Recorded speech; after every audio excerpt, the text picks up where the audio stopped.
BigQuery is for performing data analysis at internet scale. So we are leveraging Google Cloud Platform, and we all know the capability of Google Cloud Platform.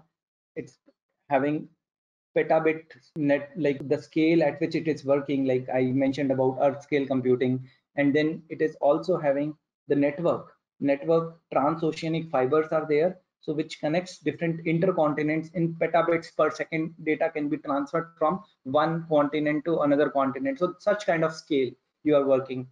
So it is serverless, right? So I mentioned one example of Uber. So you don't pay for the car, you don't pay for the hardware, you pay for the trip, you pay for the amount of data that you process. It is fully managed. It is columnar database, and it is inspired by Google Dremel white paper. So it's a columnar database, and it's a columnar querying engine, I should specifically say. The way it fires the query on the data set, it can store exabytes scale storage, so it is very scalable, highly scalable.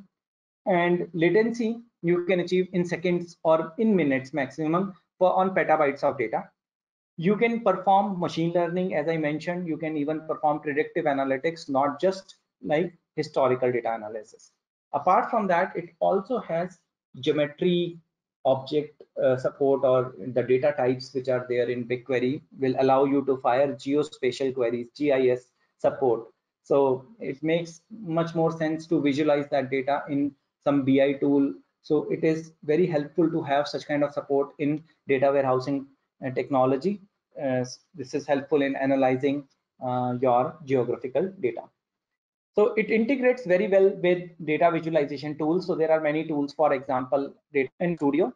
So this Data Studio is from Google. And then there are other tools like Looker, and many other tools are there. So it basically provides integration with other tools. Apart from that, this particular technology is highly resilient, and it is highly available. So resilient means it is fault tolerant. So if there is any issue, if there is any impact on any of the machines, then what will happen? Basically, it will automatically move that workload or that particular task to some other system on the cluster, like on the Google Cloud cluster. And so it will move that task somewhere else, and the end user will not even experience any issue.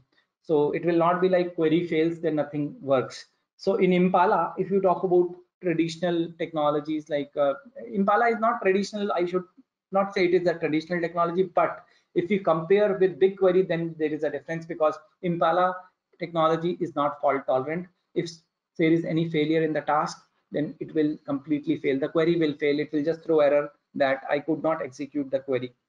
But in BigQuery, if there is any failure behind the scene, it will basically retry. So do we need to manage the storage part in any storage file system? So here we don't manage the storage part. It is automatically taken care by BigQuery. So BigQuery works on Colossus file system. So I will be coming on to the storage part after this once we talk about the architecture. So hope we are clear, like why BigQuery, it scales virtually infinitely. So you can fire query having like querying data of petabit scale. So you can fire queries. It provides federated queries. Federated queries means you have some external sources. Let's say today we will see one example. We will fire a query on Google Drive sheet or maybe text file. So you have a CSV file in Google Drive. You want to fire a query through Google BigQuery, and you will be able to retrieve data. The thing is that when you are working on external storage, the performance will be slow, because it is always recommended to move data within BigQuery so that you get the best performance. But it does support the federated query. So this is another interesting thing. Apart from that, Google BigQuery provides caching functionality. So caching functionality means, like, let's say I fire a query and I refire the query again, then it will basically be retrieving data from the cached temporary table. So it will create a temporary table in which it will keep the cached data. So you can actually retrieve the cached data from the temporary table when you refire the query. Second time when you fire the query, in case the caching is enabled, and by default it is enabled. I'll show you where it is exactly, and you can disable the caching. So for 24 hours, that particular table will be available for you. Apart from that, you can easily share the data sets with your colleagues, with your other fellow data analysts, data and scientists, so you can share the data sets very easily.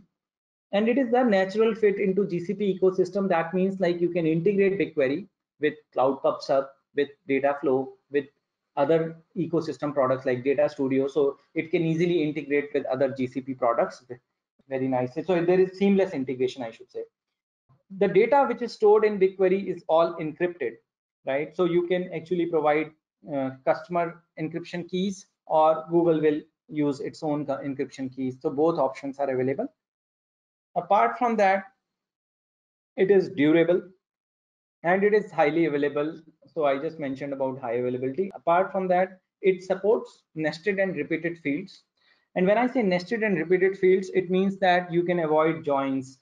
So when you have multiple tables and you want to join, so joining multiple tables impacts the performance because it's a distributed system, thousands of machines are there. So in case you want to optimize the performance of join, so you may consider one option, which is keeping your data in nested fields. So nested fields means like you have struct. So in C also we have struct. So similarly here also you will find struct. Another thing, repeated fields means arrays.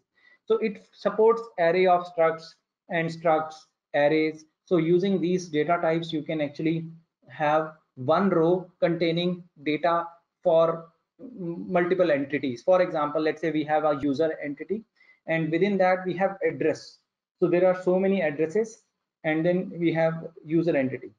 So here you can see it supports nested and repeated fields, which is very helpful in avoiding joins. And you can have multiple entities. So you have, let's say, user, and the user has multiple addresses in the and addresses have multiple phone numbers. So each of these form of structs, right, or arrays. So you can use these combinations and you can have nested structures. So okay, so let's move on to the next part. So it is a well proven fact that BigQuery enables us to reduce cost. Total cost of ownership is less. So many companies, they share that they are able to reduce their cost by 30% by using BigQuery compared to other conventional data warehouses.